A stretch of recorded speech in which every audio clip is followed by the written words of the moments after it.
Dua, permohonan yang diajukan oleh pemohon 1 dan pemohon 2 itu tidak terbukti di persidangan ini.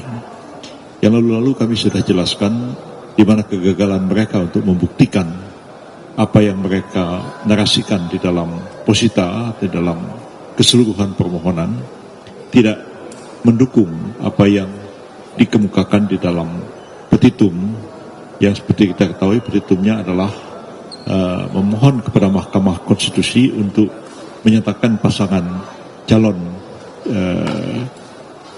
nomor 2, yaitu Pak Prabowo dan Pak Gibran, didiskualifikasi dan diadakan pemungutan suara ulang tanpa keikutsertaan keduanya. Dan yang satu mohon supaya didiskualifikasi hanya Pak Gibran dan diadakan pemungutan suara ulang Pak Prabowo berdampingan dengan pasangan calon wakil presiden yang baru. Itu tidak dapat dibuktikan dalam persidangan ini. Begitu juga pelanggaran sistematik, terstruktur, masif juga tidak terbukti dalam persidangan ini. Hari ini jelas sekali Menteri Keuangan, dua Menko dan Menteri Sosial mengungkapkan bahwa tidak ada penyalahgunaan bansos seperti yang selama ini dikemukakan dan didalilkan oleh kedua pemohon di dalam persidangan. Ibu Risma yang hadir pada hari ini tegas-tegas mengatakan tidak ada bantuan yang bersifat langsung. Semua adalah bantuan dalam bentuk transfer melalui bank, baik disampaikan melalui elektronis melalui bank maupun dikirimkan melalui kantor pos yang ada di daerah-daerah. Tidak ada sama sekali dalam bentuk barang, dalam bentuk beras, dalam bentuk lain-lain itu tidak ada sama sekali. Jadi apa yang selama ini didalilkan penyalahgunaan bansos itu dibantah oleh Ibu Risma sendiri dalam persidangan ini. Begitu juga mengenai peningkatan berlipat ganda jumlah bansos juga tidak terbukti dalam persidangan ini dan dibantah oleh Menteri Keuangan, Menko Perekonomian maupun juga dibantah oleh Menteri Sosial. Hanya terkait dengan masalah bantuan yang terkait dengan El Nino, memang ada automatic adjustment, itu diakui, dan Menteri Sosial memang menyampaikan bahwa itu adalah permintaan dari Kabinet dan dilakukan pertemuan dengan Komisi 8 DPR. Jadi menguatkan keterangan yang kemarin dikemukakan oleh Pak Aceh di persidangan ini, Pak Aceh Hasan Sajili di persidangan ini, dan itu terjadi peningkatan sampai dengan 50 triliun dari sekitar 50 triliun dari dana yang disediakan untuk El Nino. Tetapi dalam seluruh keterangan yang hari ini disampaikan oleh baik Menteri Keuangan maupun Menteri Sosial, pada tahun 2024 ini tidak ada penyaluran atau belum ada penyaluran bantuan sosial El Nino. Jadi semua itu betul berakhir pada tahun November 2023, tidak ada penyaluran dana bantuan sosial El Nino. Satu hal yang didalilkan atau diterangkan oleh ahli Profesor Damanhuri namanya pada waktu dari IPB, yang mengatakan ada pelipat gandaan jumlah El Nino, bantuan El Nino, walaupun El Nino-nya sudah berakhir pada bulan November.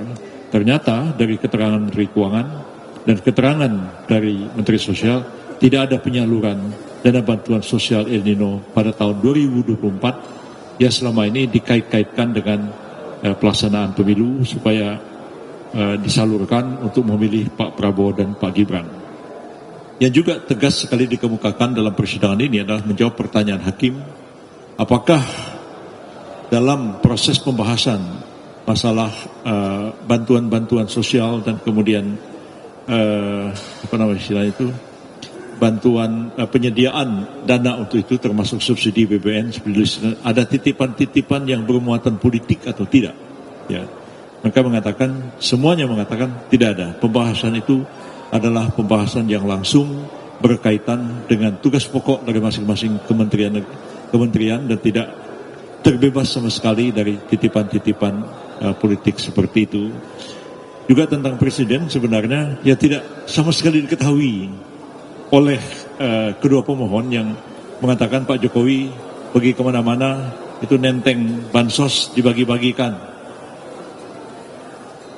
Saya minta maaf, saya mantan Menteri Sekretaris Negara, saya tahu hal itu. Presiden itu punya anggaran tersendiri, ya, anggaran tersendiri yang setiap bulan dapat digunakan baik oleh Presiden dan Wakil Presiden, dan itu memang sebagai semacam satu dana taktis istilahnya zaman Pak Harto dulu, yang memang tidak diperiksa dan tidak dipertanggungjawabkan.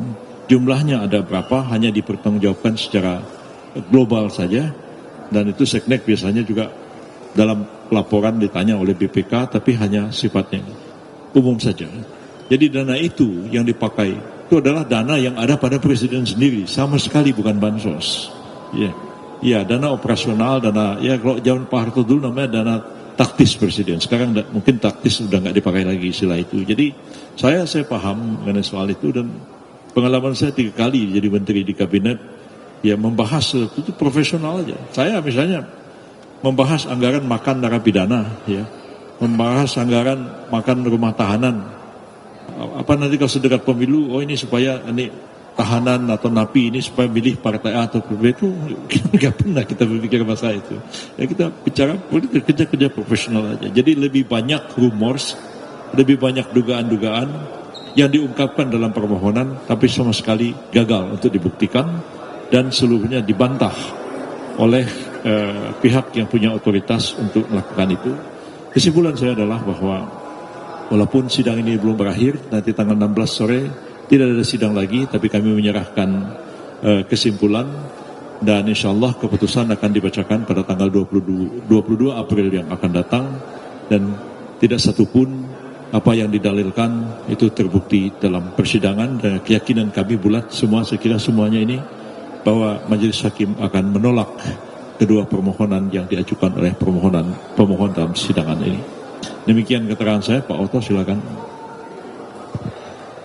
Teman-teman wartawan, jadi seperti yang disampaikan tadi, bahwa inilah sidang terakhir mengenai soal bukti-bukti dan sebagainya. Kita tinggal tunggu putusan, tapi di antara putusan kami diperkenalkan untuk masukkan kesimpulan pada tanggal 16 April jam 4 sore.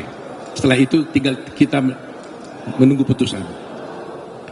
Kehadiran 4 menteri tadi ditambah 1 DKPP telah membuktikan bahwa memang dalil dari pemohon itu sungguh-sungguh tidak terbukti. Kenapa? Dalil mereka pertama mengatakan DKPP itu tidak independen. Tadi sudah ditanyakan kepada semua ketua DKPP, mereka mengatakan tidak pernah ada soal itu. Bahkan tidak pernah ada laporan tentang independensi daripada penyelenggara dari mereka tentang itu. Jadi dari penyelenggara pemilu tidak ada laporan kepada DKPP. Itu satu. Jadi mengenai tuduhan independensi bahwa tidak independen itu tidak terbukti. Kedua, dituduhkan bahwa ada intervensi kekuasaan kepada pihak-pihak menteri dan juga DKPP.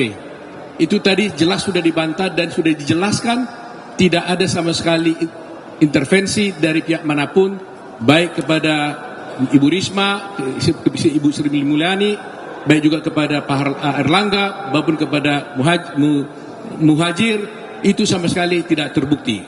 Sudah jelas ya, 2. Ketiga, tuduhan kepada Bapak Jokowi, Presiden Republik Indonesia yang cawe-cawe, dan kemudian juga yang turun ke lapangan untuk membagikan bansos juga sudah terbantahkan tadi, dijelaskan oleh 2 Menko dan 2 Menteri.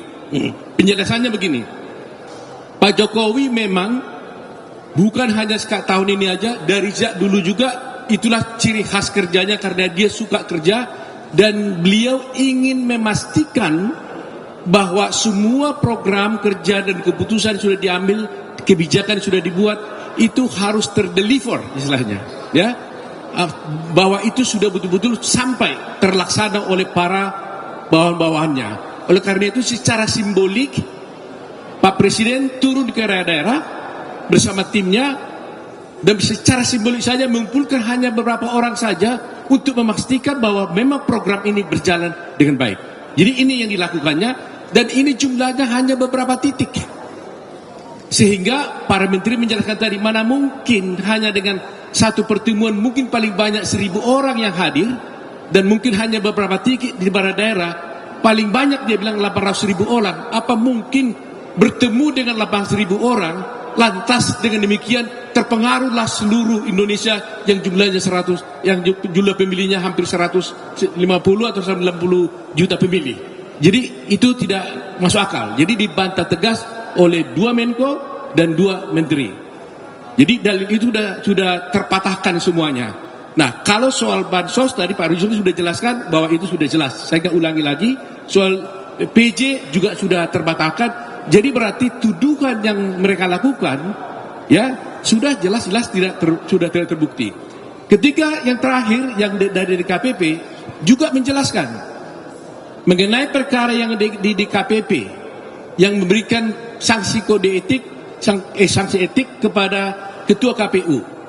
Tegas tadi Ketua DKPP mengatakan kami hanya memberikan sanksi etik kepada Ketua KPU dan anggota-anggotanya, tetapi kami tidak punya kewenangan dan tidak pernah membatalkan pencalonan Gibran sebagai calon wakil presiden. Nah ini, jadi supaya clear kita ya. Jadi putusan etik itu tidak ada kaitannya dengan pencalonan Gibran sebagai wakil presiden. Dari itu semua saya kira seperti saya katakan kemarin, bahwa kalau dihadirkan para menteri ini justru akan memperkuat ke posisi kami 02 dan akan melemahkan posisi mereka, dan itu telah terbukti hari ini. Justru keempat menteri itu ditambah 1 DKPP telah bisa menjelaskan dalil-dalil bahwa dalil mereka itu adalah tidak benar dan tidak terbukti. Saya kira itu cukup jelas. Jadi jangan sampai ada lagi anggapan bahwa presiden cawe-cawe, ya, presiden intervensi dan sebagainya. Itu hanya narasi-narasi dan itu hanya asumsi-asumsi. Presiden Republik Indonesia tidak pernah intervensi dan tidak pernah melakukan hal-hal yang melanggar hukum. Itu penjelasan kami. Ada yang lain? Saya hanya ingin tambahkan beberapa hal.